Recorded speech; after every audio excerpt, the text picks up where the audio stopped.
Here is the non-spoiler review of the film Greater College Telugu dubbed short and movie review and rating. ఇది వచ్చేసి 50 నిమిషాలు మాత్రమే ఉంది and short and movie అని అందుకన్నాను.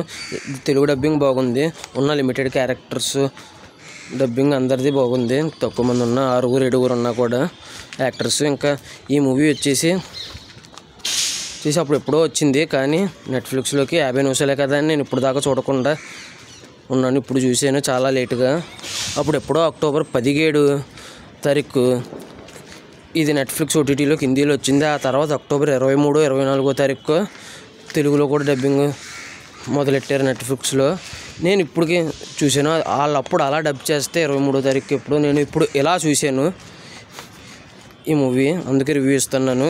దీనికైతే review ఇవ్వాలనిపించింది late అయినా కూడా. ఎందుకనేది రివ్యూ పూర్తిగా చూస్తే అర్థమవుతుంది. ఇంకా ఈ మూవీ షార్ట్ ఫిల్మ్ అని అనొచ్చేమో. ఇంక ఈ షార్ట్ ఫిల్మ్ నాకు ఎలా అనిపించింది అనే విషయానికి కనుక వస్తే, అనే విషయంలోకి వెళ్ళేలోపు రీసెంట్గా వచ్చేసి మొన్న వారం దీపావళికి రిలీజ్ అయిన సినిమాలు తెలుసు కదా.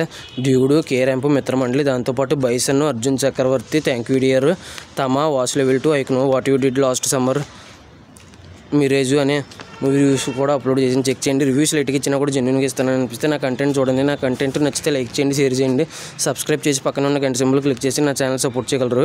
స్టోరీ ప్లాట్ మూవీ ఎలా అనిపించింది, plus points minus points rating ఇస్తాను, కాబట్టి నా రివ్యూ చివరి వరకు చూడండి. ఇంక ఈ స్టోరీ ప్లాట్ విషయానికి కనుక వస్తే, హీరోయిన్ వచ్చేసి ఒక కుటుంబం ఉంటుంది, అందులో ఒక అమ్మాయి ఉంటుంది. ఆ అమ్మాయి హీరోయిన్. ఆ హీరోయిన్ వచ్చేసి వేరే ఊళ్ళో జాబ్ చేస్తూ ఉంటుంది. తన సొంత ఊరికి వస్తుంది దీపావళి పండుగ రోజు, ఒక రోజు ముందు. వాళ్ళ తర్వాత వాళ్ళ ఫ్యామిలీలో జరిగే కామెడీ అండ్ సీరియస్ సిచ్యువేషను, ఆ ఎమోషన్స్ ఏంటి అనేదే రిమైనింగ్ స్టోరీ. ఇంకా ఓవరాల్గా ఈ మూవీ విషయానికి కనుక నాకైతే ఎలా అనిపించింది అనే విషయానికి కనుక వస్తే, కొంతమంది ఈ కాన్సెప్ట్ని 2 గంటల పైనే తీస్తూ ఉంటారు, కానీ అలా కాకుండా 50 నిమిషాల్లో ముగించారు చూడండి. అది కూడా మంచి క్లీన్గా డీసెంట్గా మెసేజ్ ఇచ్చారు చూడండి. అందుకు నచ్చింది నాకైతే. డీసెంట్ వాచ్, పర్లేదు అనిపించింది నాకైతే. ఇంక ఈ movie plus points minus points rating త్వరగా ముగించేస్తాను. ప్లస్ పాయింట్స్ వచ్చేసి అందరి యాక్టింగ్ బాగుంది, డబ్బింగ్ బాగుంది, సింపుల్గా డైరెక్ట్ చేశారు. మరి ఎక్కువ పెట్టుకుంటే ఎక్స్పెక్టేషన్స్, షార్ట్ ఫిల్మ్ కూడా ఎక్కువ పెట్టుకోలేము, దానికి కూడా ఎక్కువ పెట్టుకుంటే నేను ఏం చేయలేను. తక్కువ రన్ టైము, సింపుల్గా ఫ్యామిలీ మెసేజ్, ఇవన్నీ ప్లస్ పాయింట్స్ అండి. మైనస్ పాయింట్స్ వచ్చేసి కొన్ని చోట్ల స్లోగా ఉంటుంది, కొన్ని చోట్ల మరీ ఎక్కువ స్లోగా ఉంటుంది.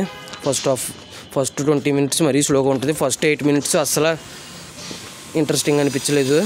ఇవి ప్రెడిక్టబుల్గా ఉంటాయి, ట్విస్టులు ఈజీగా గెస్ చేసేలాగా ఉంటాయి, డీసెంట్గా ఉంటుంది. అయినా సరే ఈజీగా గెస్ చేసే ట్విస్టులు ఉన్నా కూడా ఒక ఇంట్లోనే సంభాషణలు జరుగుతూ ఉంటాయి, కానీ చాలా మీనింగ్ఫుల్గానే ఉంటాయి సంభాషణలు. ఇంకా ఫైనల్గా నా రేటింగ్ వచ్చేసి 4.3 out of 5 అయితే ఇవ్వచ్చు అనిపించింది. అంతేనండి. ఇది అంతమంది చూసుంటే మీకు ఎలా అనిపించింది అనేది కింద కామెంట్ చేయండి. Thanks for watching. Jai Hind, signing off, bye bye.